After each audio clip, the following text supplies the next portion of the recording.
नमस्कार, आप देख रहे हैं प्रजातंत्र टीवी हिंदी न्यूज चैनल। प्रजातंत्र टीवी हिंदी न्यूज चैनल के सभी दर्शकों को बहुत बहुत स्वागत है। मैं हूं आपके साथ खुशी। आइए शुरुआत करते हैं आज की कुछ खास खबरों से। लोकसभा चुनाव में कैंपेनिंग को लेकर राजनीतिक दलों में बयानबाजी का दौर जारी है। नेताओं के बीच निजी हमले भी शुरू हो गए हैं। प्रधानमंत्री नरेंद्र मोदी इन दिनों अपनी चुनावी रैलियों में कांग्रेस के घोषणा पत्र को मुद्दा बना रहे हैं। उन्होंने इनहेरिटेंस टैक्स यानी विरासत कर के मामले में कांग्रेस और पूर्व पीएम राजीव गांधी पर बयान दिया था। अब प्रियंका गांधी ने पलटवार किया है। प्रियंका गांधी ने गुरुवार को मध्य प्रदेश की मुरैना में एक रैली को संबोधित किया। इस दौरान वो अपने पिता राजीव गांधी की शहादत को याद करते हुए इमोशनल हो गयी। उन्होंने पीएम मोदी के लिए कहा कि वो मेरे पिता को देशद्रोही कहते हैं, वो विरासत की बात करते हैं। मेरे पिता को विरासत में धन दौलत नहीं, शहादत मिली, ये वो नहीं समझ पाएंगे। प्रियंका गांधी ने ये बातें कही। उन्होंने बेरोजगारी, महंगाई, नोटबंदी और जीएसटी के मुद्दे पर बीजेपी सरकार को घेरा। प्रियंका ने कहा कि पीएम मोदी जनता से पूरी तरह कट गए हैं, जबकि जनता इन मुद्दों से ही परेशान है। प्रजातंत्र टीवी की संपादक प्रेम लता की रिपोर्ट। तो मोदी जी इस बात को समझ नहीं पाएंगे कि मेरे पिताजी को विरासत में धन दौलत नहीं मिली, मेरे पिताजी को विरासत में शहादत की भावना मिली। आप नहीं कहा, वो कानून उन्होंने वापस तब लिए जब उत्तर प्रदेश का चुनाव आ रहा था। बहनों और भाइयों, जब चुनाव दिखने लगा तो अचानक कानून वापस ले लिए। जब 600 किसान शहीद हो रहे थे तब कुछ नहीं किया। जब आपका मंत्री, इनकी सरकार का मंत्री उत्तर प्रदेश में और उसका बेटा जीप के पहियों के नीचे किसानों को कुचल रहा है, तो आप मंत्री को बचा रहे हो, उसके बेटे को बचा रहे हो। मैंने जाने की कोशिश की, उनके परिवार से मिलने के लिए मुझे गिरफ्तार कर दिया, लेकिन उनको गिरफ्तार नहीं किया जिसने किसानों को कुचला। ये सरकार चल रही है। तो अब ये सारी बातें आपके सामने हो रही हैं।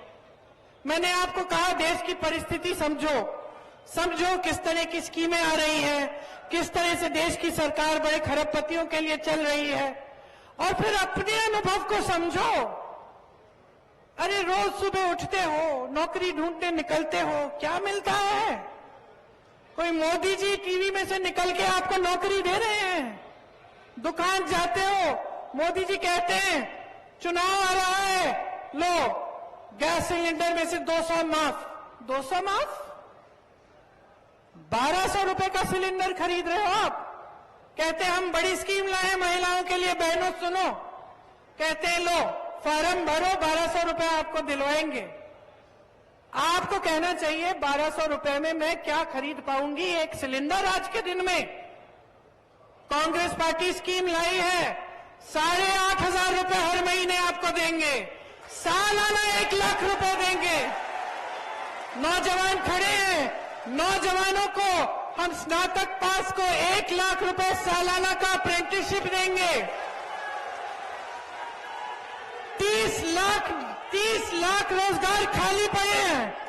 मोदी जी 10 सालों से आपको यहां पे इवेंटबाजी दिखा रहे हैं, लेकिन वो 30 लाख पद नहीं भर पाए। इतने बड़े प्रधानमंत्री हैं। मैं पहले कह रही थी, इनके जो नेता हैं कहते हैं कि अरे वाह मोदी जी जैसा कोई नहीं, ऐसे चुटकी बजाएंगे सारे जंग बंद हो जाएंगे दुनिया में। वाह, तो चुटकी बजाएं, रोजगार दें, चुटकी बजाएं, महंगाई कम करें, चुटकी बजाएं, नया अस्पताल बना के दें, आपको संस्थाएं बनाएं। जैसे पंडित जवाहरलाल नेहरू से लेकर सारे कांग्रेस के जितने भी नेता रहे प्रधानमंत्री, उन्होंने बनाए। IIT, IIM, एम्स, ये सब किसने बनाया? ये चुटकी बजाते रहे और आप खाई में रहे और खड़े रहे, आप संघर्ष करते रहे, आप गरीबी में धंसे रहे, आपको मदद करने के लिए नहीं आए। ये बात समझ लीजिए भाई और बहनों।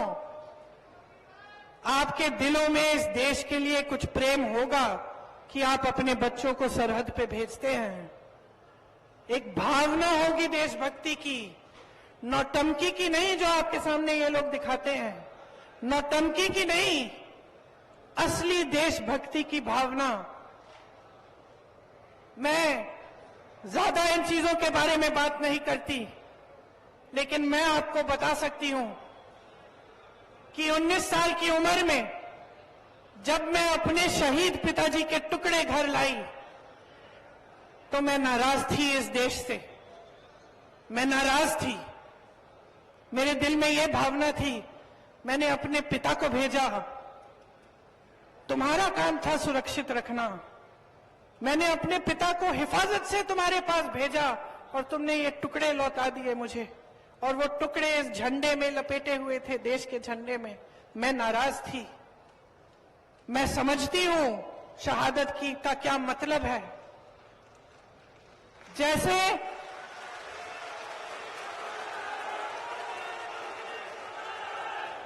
आज मैं 52 साल की हूं, आज मैं 52 साल की हूं, पहली बार मैंने ये चीज सार्वजनिक ऐसे मंच पे कही है। लेकिन वो जो नाराजगी थी मेरी, आस्ते आस्ते मैं समझी कि उस तरह की जो नाराजगी होती है वो सिर्फ उससे होती है जिससे प्रेम करते हैं हम। मेरे देश के लिए मेरे दिल में कितना प्रेम है, मैं कैसे समझाऊं। जब मोदी जी मंच पे खड़े होकर मेरे पिता को देशद्रोही बोलते हैं, जब मोदी जी कहते हैं कि मेरे पिताजी ने कोई कानून बदल दिया अपनी मां से विरासत लेने के लिए, तो मेरे दिल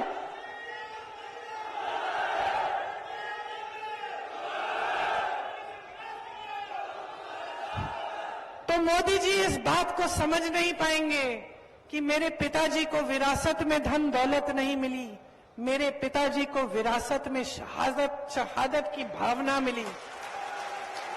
आप समझ सकते हैं, आप समझ सकते हैं। इस देश के किसान हो, इस देश की मिट्टी आपने सींची है अपने पसीने से, अपने अपने बेटे भेजे हैं सरहद पे। जब आपके बेटे शहीद होते हैं इस देश के लिए, तो मैं जानती हूं कि आपके दिल में क्या भावना है, क्योंकि वही भावना मेरे दिल में है। जो पुलवामा के शहीद हैं, जब वो हुआ, पुलवामा का हुआ, उनमें से कुछ परिवार यूपी के थे। उस समय मैं यूपी में थी, मैं गई उनके घर, और ज्यादातर परिवारों में पता है क्या बताया उन्होंने मुझे? जो बच्चे बचे थे उन्होंने कहा, दीदी हमको भी सेना में भर्ती होना है। एक लड़की थी, उसका रण अब प्रचंड है, बल है, बलवान है, क्रांति का संकल्प है, विकास में विश्वास है, नीतियों की राजनीति है, विचारों पर प्रहार है, वर्तमान है, इतिहास है, विपक्ष की हुंकार है, वादों पर विवाद है, चुनौतियों का अंबार है। राष्ट्र की है ये पुकार,